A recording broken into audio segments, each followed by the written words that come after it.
Hi! I am really excited on the video that I will be filming today. This is tips on coping with postpartum depression and postpartum anxiety. Full disclaimer, I am not a licensed medical professional, neither am I a therapist, I am not a doctor. I am just a mom with 3 kids who has had postpartum depression with the first 2 of my children. And postpartum depression is a really heavy subject to have to talk about and to have to deal with.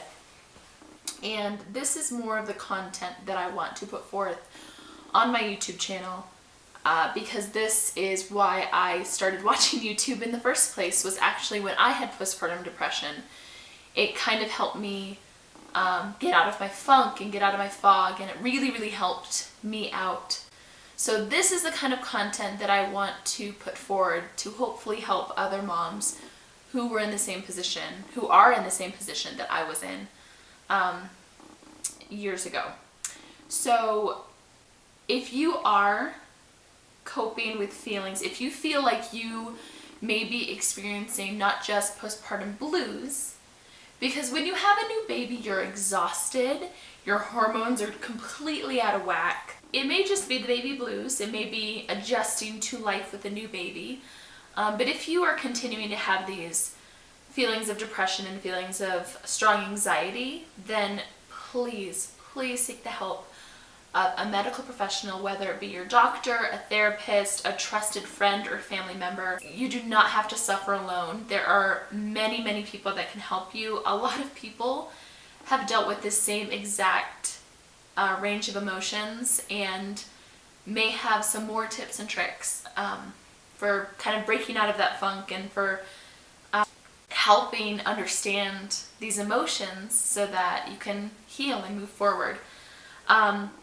That being said, if anybody watching this video has any more tips or tricks on coping with postpartum depression, please leave them in the comments below. I feel like this thread could really help out some moms who, are at the end of the rope and need help and don't know how to get out of their fog. So I want to start by telling my story on my second child, because that is where I feel like I needed the most help. So with my second pregnancy, I had a really tough pregnancy. We knew I was pregnant because one morning I woke up and threw up, and we just knew. We knew I was pregnant from that moment on. It was a really tough pregnancy, both physically and mentally. My husband was not able to be there a lot. He had a lot of stuff going on at his job that he needed to be there for. So I don't think he came to a single doctor's appointment or a single ultrasound, which was hard for me. I really felt like I needed that support.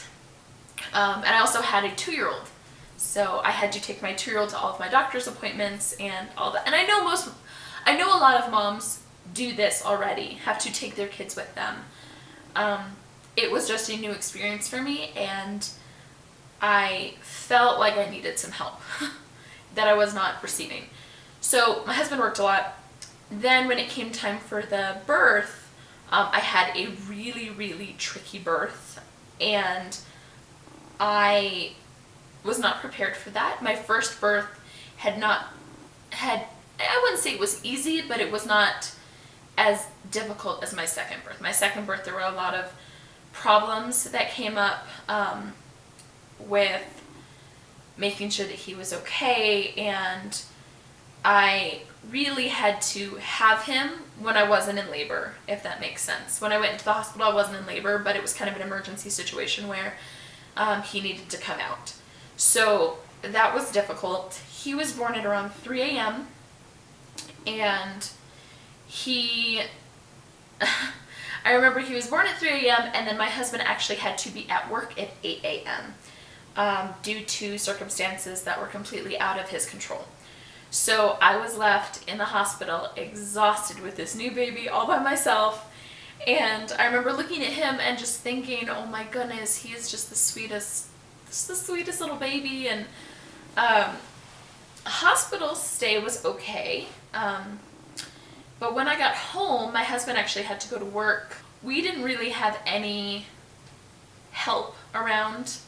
We do have our parents. Our parents both live in the city, but I feel like people think that by your second child, you got it all down and that you're good, you don't need help. So I was left alone with both of my children, and I was terrified. I was exhausted. Carson was not a very happy infant. He was not happy unless he was nursing.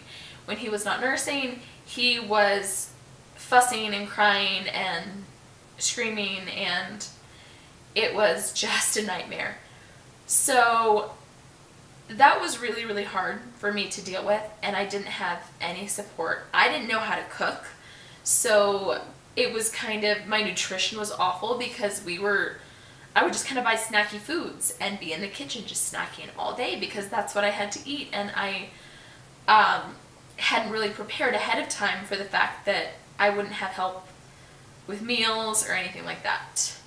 I started to get this sense right around when he was about 3 to 4 months old that I may have postpartum depression.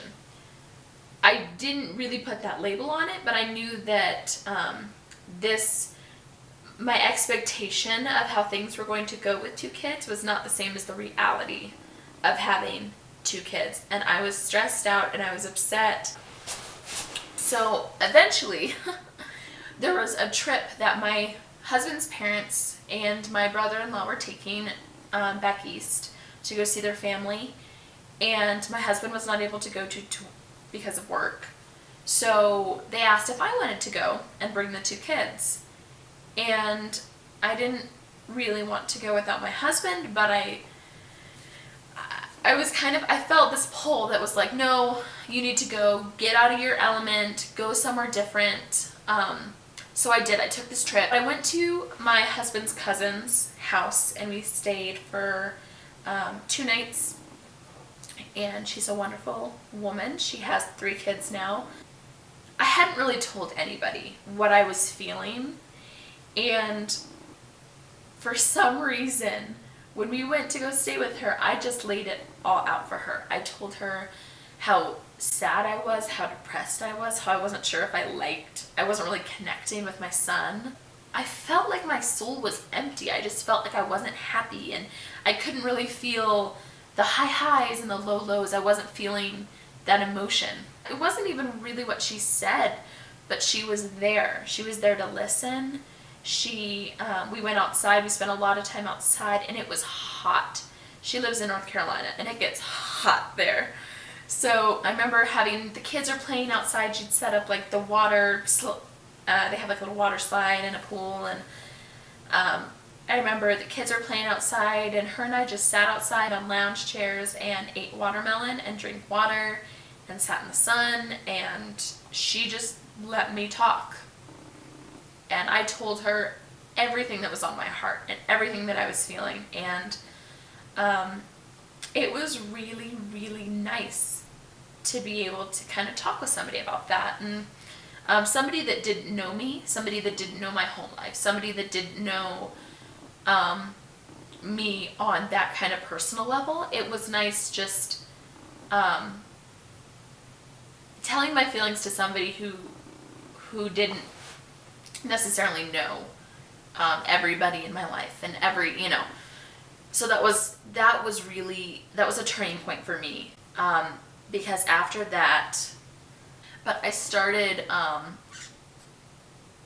and it was really nice. And then coming home, I felt like refreshed, and I felt like, okay, I can start breaking out of my funk. I can do this. A lot of women deal with this, and I can do this.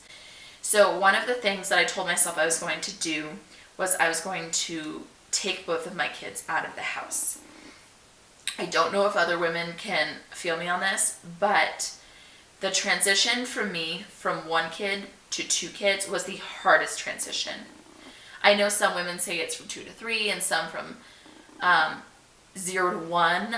For me, it was from 1 to 2. And that was because my first child was so easy. Honestly, she was the easiest kid. I could transfer her anywhere.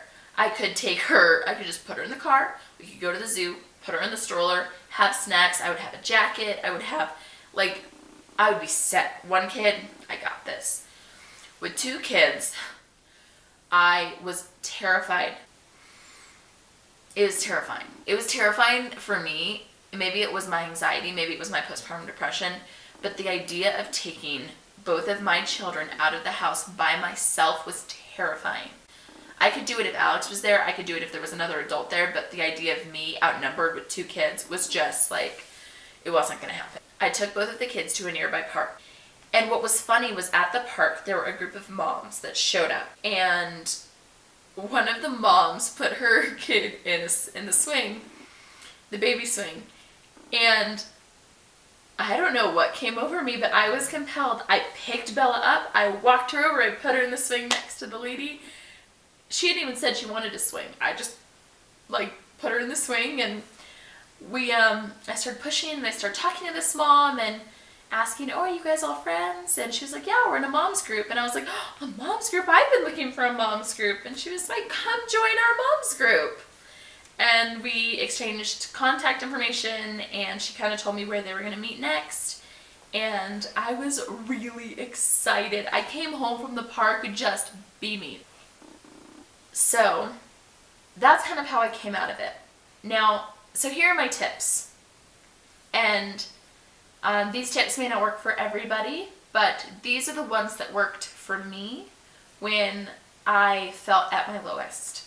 So my first tip is, if you are worried that you may deal with some sort of postpartum depression, and even if you're not worried that that could happen, prepare ahead.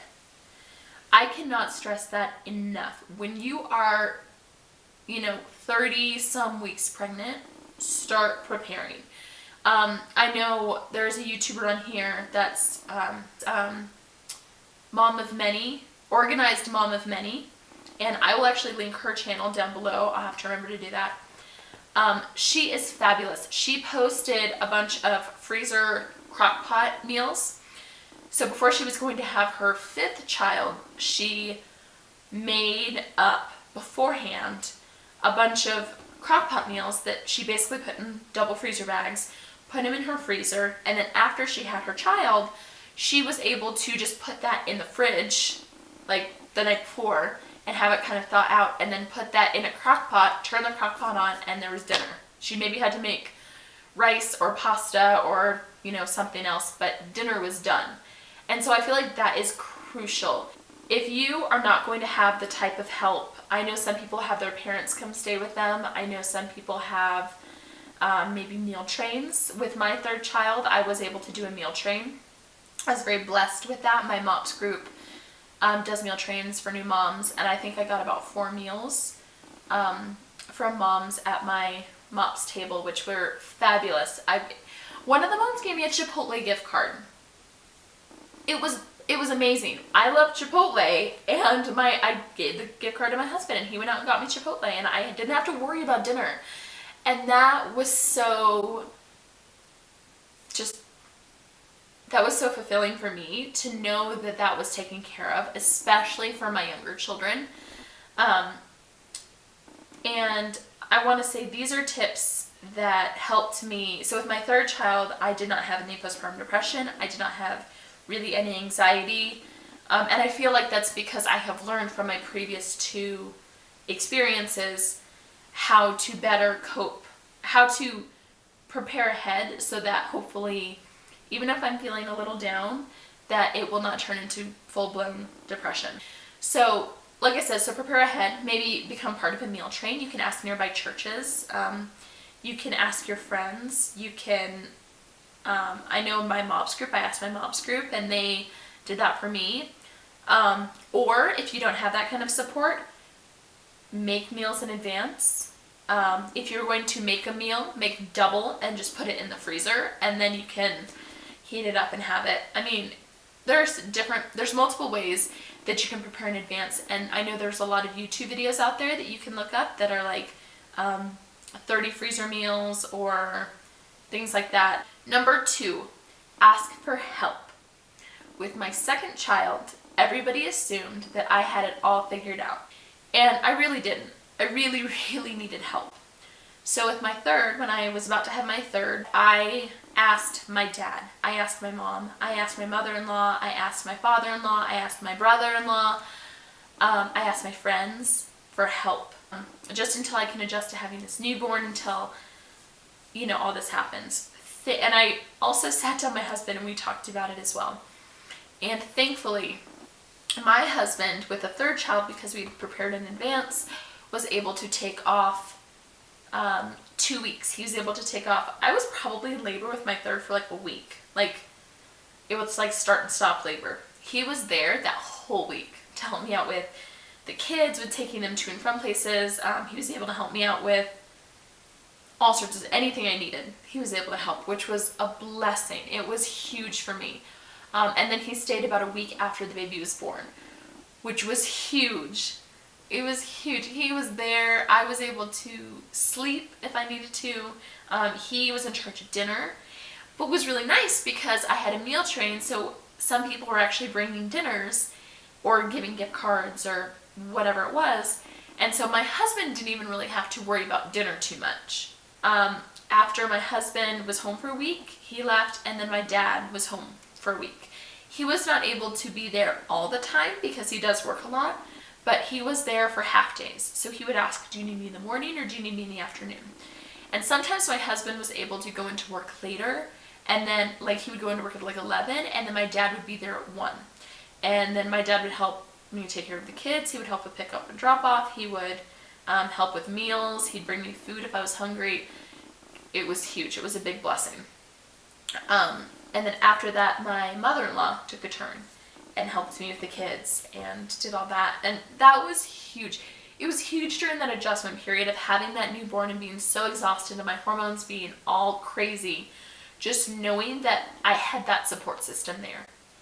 And I had it there because I asked for it. I didn't just assume that people would say, oh no, she'll definitely need help. It was a thing where I said, hey, this is how I'm feeling. I'm really going to need help. Will you please help me? And that was huge. So ask for help. Number 3 is break your routine.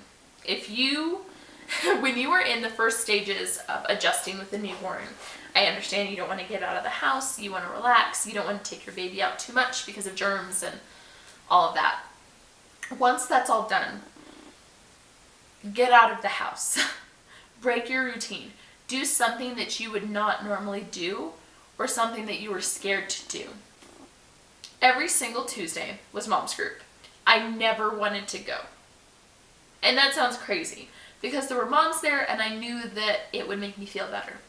But the idea of getting both of my children ready, making sure that everything was packed, getting myself ready and getting out of the house just seemed like a daunting task and I didn't want to do it. So I had to kind of talk myself into going to mom's group. And when I did, I was happy and I'd feel fulfilled and I would get one-on-one time with certain moms and it was really nice and I felt better after leaving. But going and getting my butt up to get it in gear and go was really, really hard. So the other tip I wanted to say is change your hair.